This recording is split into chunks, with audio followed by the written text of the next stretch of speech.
How do you guys deal with tricky clients? What do you do? Stella, do you want to start? I'll start with this one. So I do have a lot of tricky clients because I have a lot of clients, unfortunately, that come to me that have been to other salons that are disappointed with their treatments. So again, it's patience, understanding why they're not happy with maybe their treatment they've had, explaining what you do and what experience they're going to get while they're with you. So making sure I'm branded, so I don't mix brands or anything. Keeping professional is really important to give them a bit of reassurance. And then sometimes on the odd occasion, I've just said, look, try it, go away. If you're not happy, that's fine, don't come back. If you like it, then we'll do your nails. So that might be an instance where I actually do give a free treatment.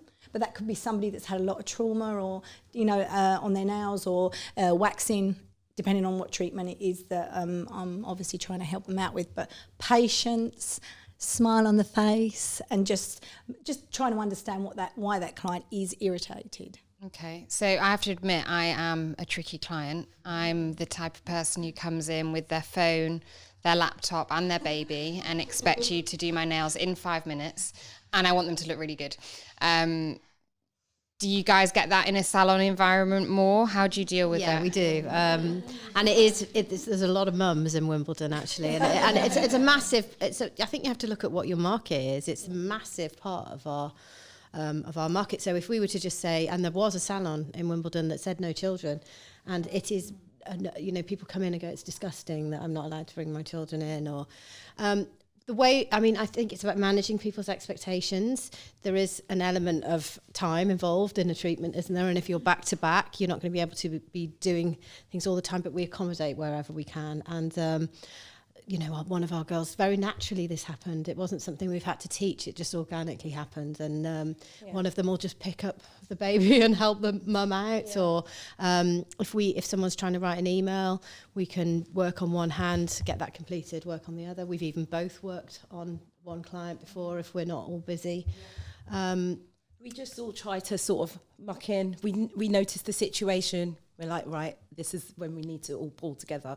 Someone will go and count the biscuits with the child for like 15 minutes if we can, if we've got that time. And if we don't, then we just try to help so that the treatment can run smoothly and as quickly as possible. So that's when we will do, maybe someone's doing the hands, someone's doing the feet. We try to just work it quicker. And Sophie, do you find, because I know you offer semi-permanent makeup as well as nails,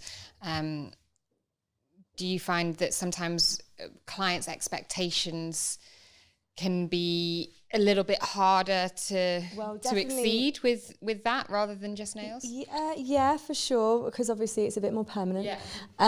But you do need to make sure they're happy. Obviously, when it comes to dealing with if someone brings kids in and things like that, if they're newborn, it's not so much of a problem because they just sleep. But when they are toddlers, we do say people, obviously I've got a nurse in, she does filler and Botox. Yeah. We've got a sharp spin. We can't have toddlers running around like this for their own safety. Yeah, so it'd be lovely if we were in a situation. There's a lovely salon in Parsons Green called Blush and Blow, and they've got an area called Bambino's Corner, and they have it for like the kids and stuff. And it'd be lovely to have that. And had I been in a bigger clinic with separate rooms, it might have been an option. Yeah. But definitely for nails, it is a little bit easier if someone's got a kid, even if they sit them on their lap and your hands are sort of in between. Yeah. But yeah, with semi-permanent makeup, they would, if they had to bring their child along, you'd have to ask them to bring a chaperone essentially as well to sit. Be a good way to make a new client. Yeah, and a lot of them do that, and then that person then sees you doing the treatment and wants in as well. And sometimes I think we are generally quite visual creatures. We need to, like with the whole Instagram and stuff, we need to see something sometimes. So yeah, it's a good way of actually trying to get a new client is to tell them to bring their mum, to bring their friend. But also if you explain to people, this is time for you, 5 minutes for you, instead of having to be mum, you're being yourself. Sometimes people actually want that. And oh my God, the amount of people that get down on the couch and they're like, oh, I can sit still. And it's, they love it. And actually it's a nice time. You just got to encourage them to have it. Yeah, for sure.